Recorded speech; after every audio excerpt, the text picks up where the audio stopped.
বেঈমান স্বামীর সাথে ঘর করার চেয়ে বিধবা হওয়া অনেক ভালো।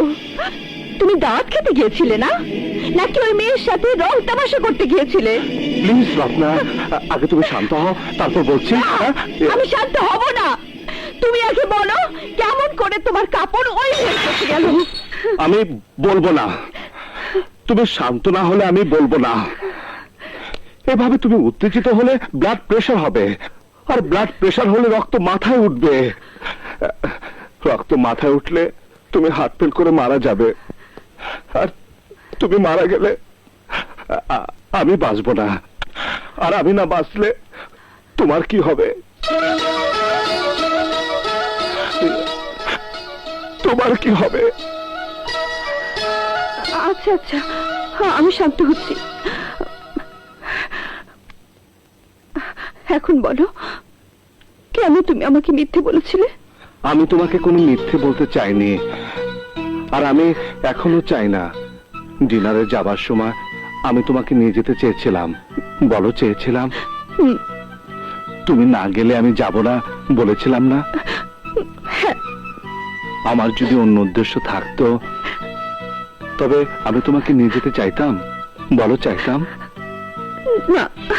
দাওয়াত খেতে গিয়ে কাপড়ে ঝোল পড়ে গিয়েছিল, তাই বদলে এসেছে।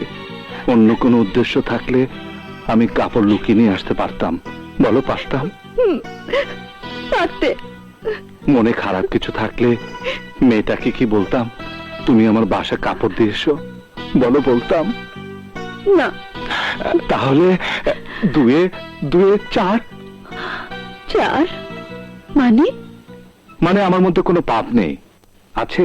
বলো তুমি। না। বলো, আমি তোমাকে কোনোদিন মিথ্যে কথা বলেছি? না, বলনি। কোনো ধোঁকা দিয়েছে? কোনো অবিশ্বাসের কাজ করেছে? না, করনি। তারপরও তুমি আমাকে অবিশ্বাস করছো। এই তোমার ভালোবাসা? না না না, কিন্তু তুমি আমাকে এসব আগে বলনি কেন? আগে বলিনি মানে আগে বলতে চেয়েছিলাম, কিন্তু ভাবলাম এটা কোনো ব্যাপারই না। কাপড়ে ঝোল পড়া, ছি ছি ছি ছি ছি।